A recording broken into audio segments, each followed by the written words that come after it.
Next, we're going to move on to our next speaker, which is Payal Kanwar, and she is the Secretary General at the Indo-French Chamber of Commerce and Industry. So she is currently in India.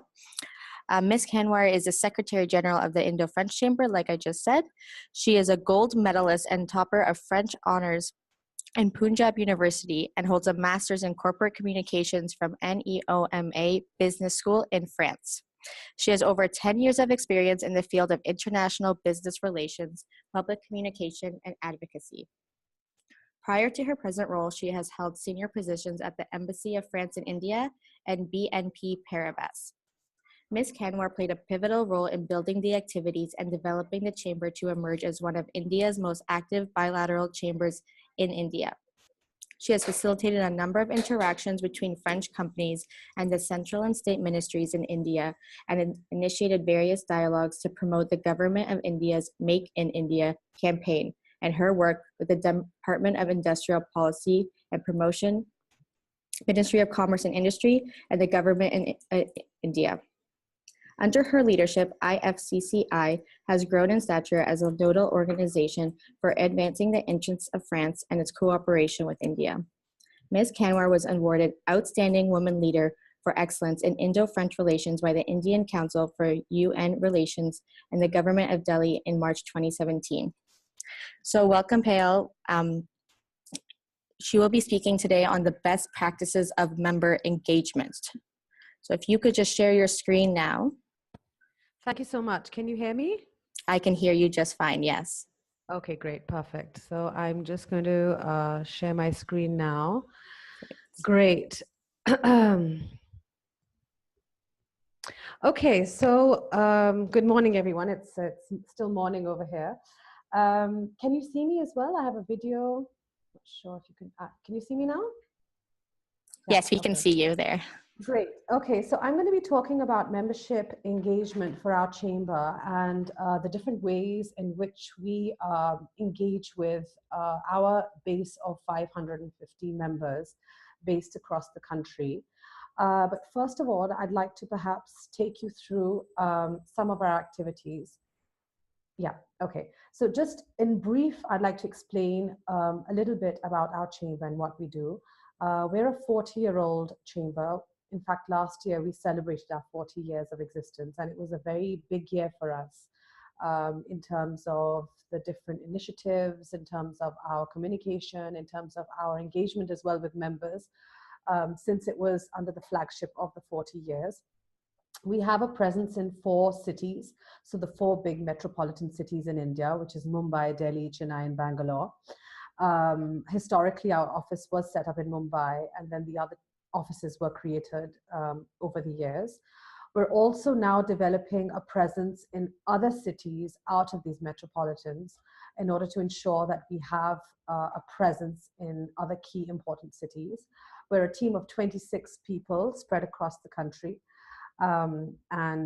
Each office has a director, and I'm based in Delhi myself. In terms of our main role, we are the official bilateral chamber for France and India. So the basic aim is to promote business relations between both countries. And the chamber is also a knowledge sharing and networking platform, as is the case for many of your chambers. And we do provide a full range of services for our members and new entrants. By new entrants, I mean new French companies entering the Indian market. So in terms of our core activities, I would basically say that we have 5 main pillars. The first part is events and advocacy. Specifically talking about advocacy, that's something that we've developed now over the past 2 years. And it's something which is strategic and very important, especially for big French companies based in the country. We've also very recently set up 16 sector committees. And that's going to be a big game changer for us now in terms of how we engage with our members. And then we have our entire range of publications.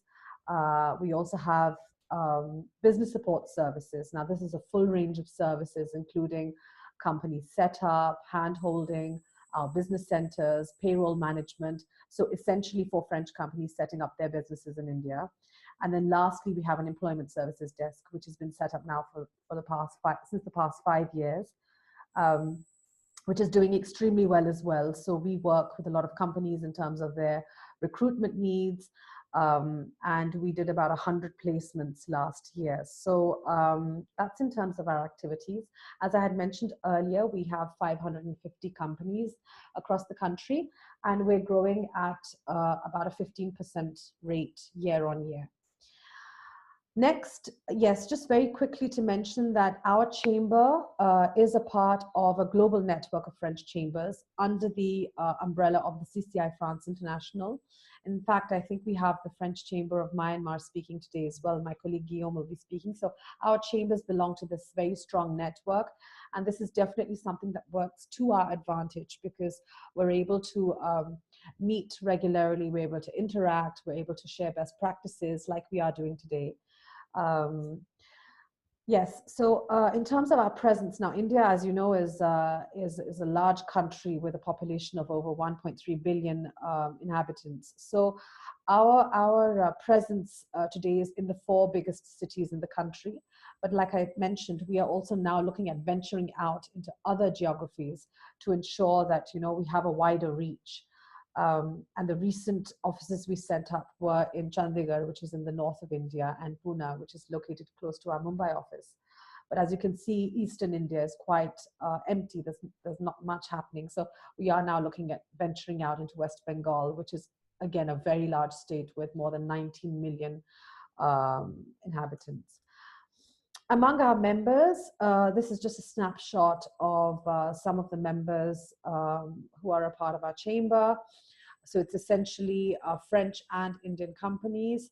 I would say the split is about 250 French companies and 300 Indian companies.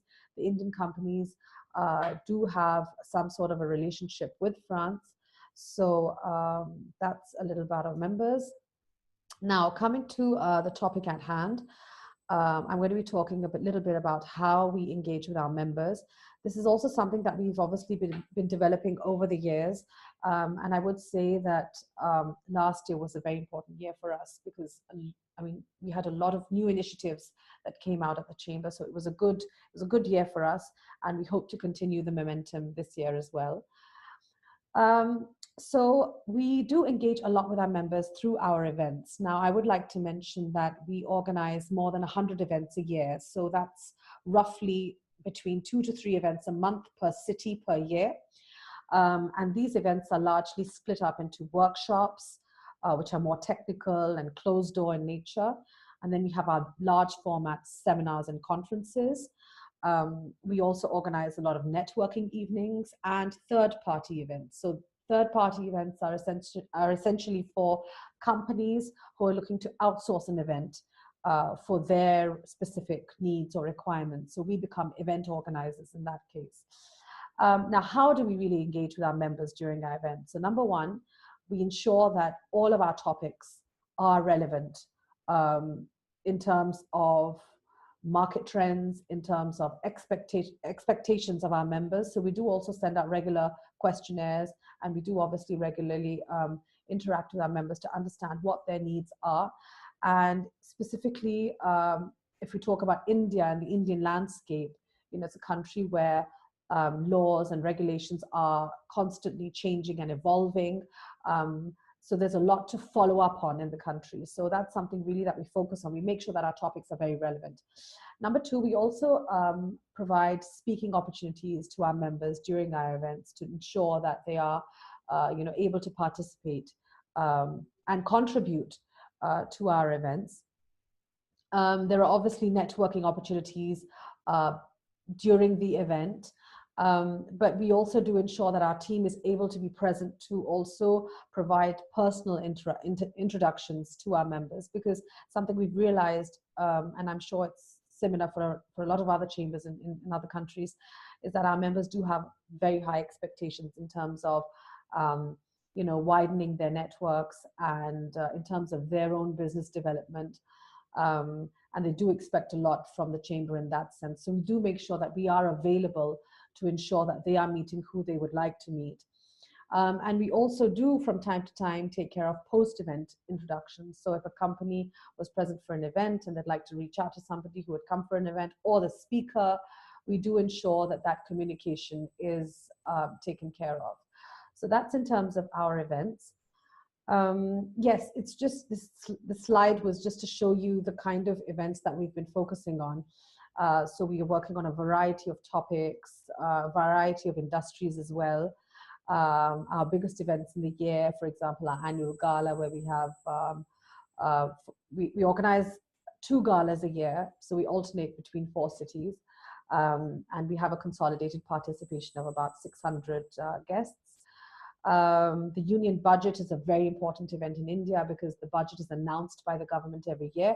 So we do sort of an analysis of the budget after it is released, and we bring in, speakers and panelists and things like that. So this is just to give you a flavor of some of the events that we've been organizing.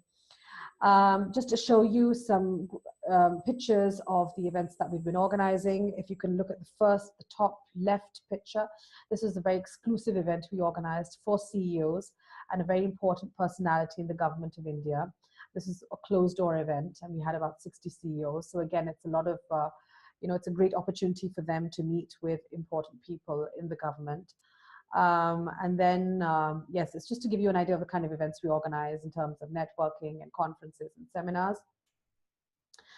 As I had mentioned, advocacy is something which has really grown for us over the years. And the basic idea is to facilitate the contact between our member companies and the governments at central and state level.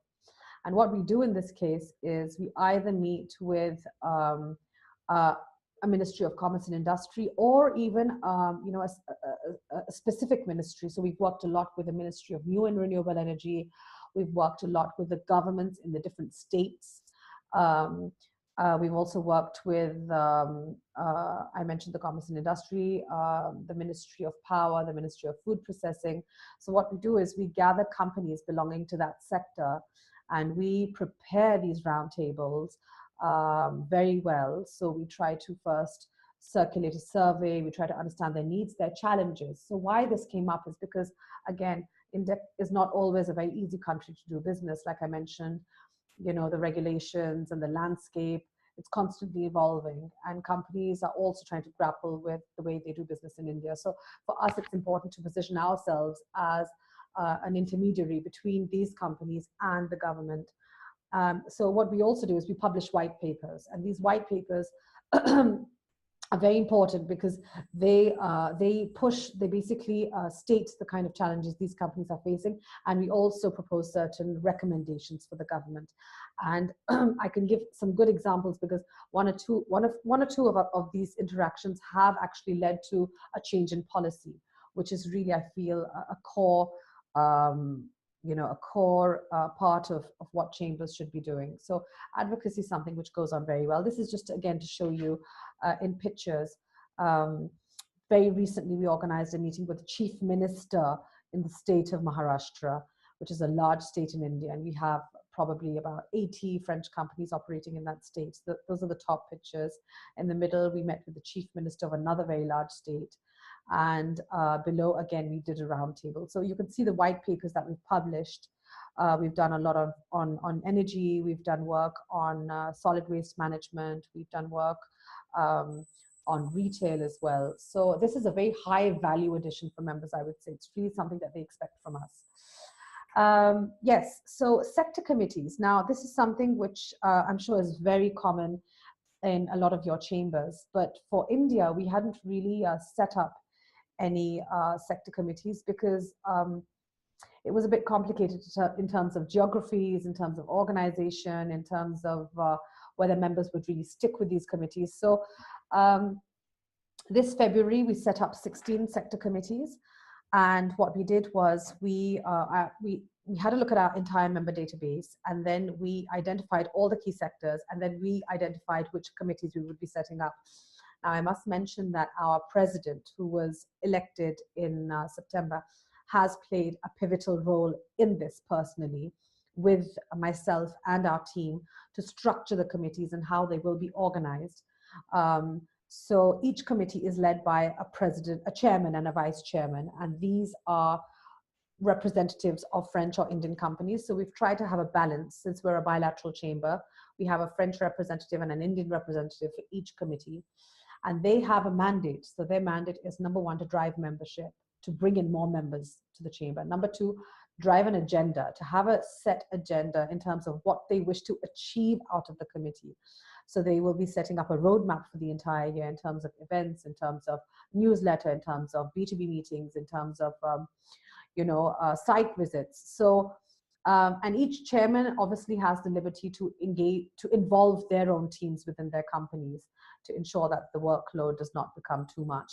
And for each committee, we have identified a SPOC, so a special point of contact within our team to ensure that the proper follow-up is done. So we do see these committees as a game changer for our chamber, because it is something definitely which will drive a lot of engagement, a lot of interaction, a lot of knowledge sharing, and we hope that these will be we hope that all the committees will be very active in their own space. In fact, this weekend, we had the French president who is still in India, who was visiting India. So we were quite involved in the visit. But on the Saturday, we had actually got together all of the chairman and vice chairman of these sectors, and we organized a national meeting where our president was there.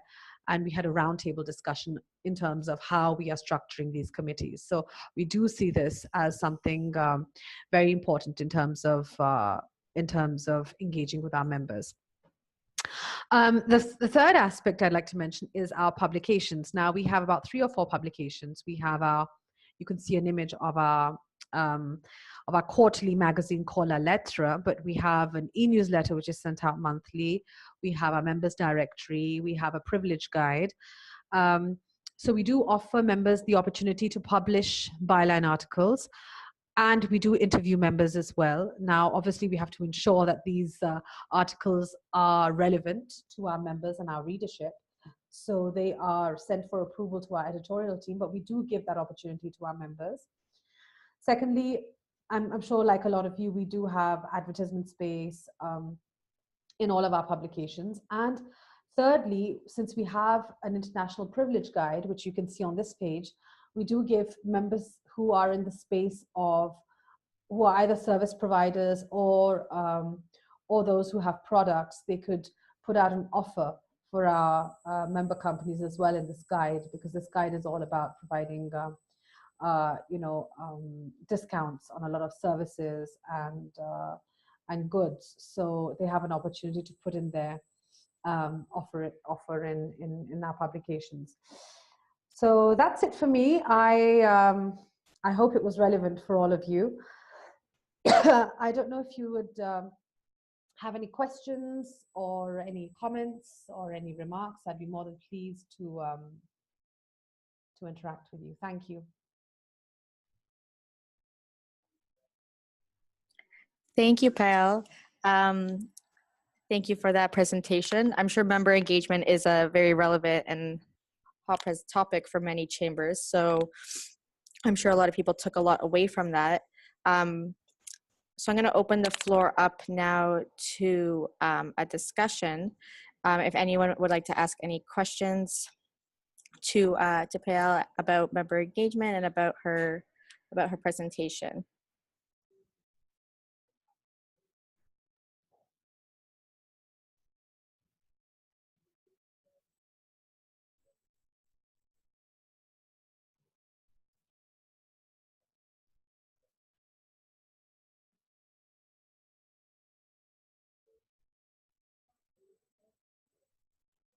Okay, I think we have a question from Graham. So, how do you measure the value of the print publications versus their cost? That's an interesting question. Well, so we do obviously have a P&L system where we do, number one, so I'm sorry, I didn't mention earlier that we are a not-for-profit organization and we are fully self-funded.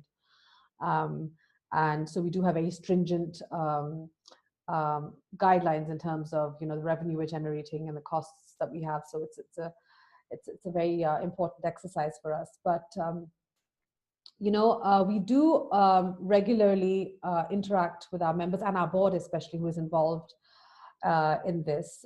In terms of our print publications, we For example, I'll give you a small example. Our International Privilege Guide used to be a booklet. And so it was a booklet with a range of services and a card. And then after a few years, we realized that nobody was really carrying the booklet around everywhere to benefit from those discounts. So we decided just to do away with it completely. And now we've gone digital. So we do have a regular sort of a review of how we are doing in terms of our publication. Number one, in terms of quality, how relevant are these publications for our members? Our publications have evolved a lot over the years. Our our magazine used to be monthly, now it's quarterly, and soon it will be 80% a digital platform as well. I think many of us are also moving towards a digitalization of our publications. In terms of the cost, well, yes, we need to make sure that number one, they are sustainable, and number two, that they are profitable, because we need to generate profits in terms of for the chamber in order to ensure that we're meeting our expenses. So I hope I've answered your question.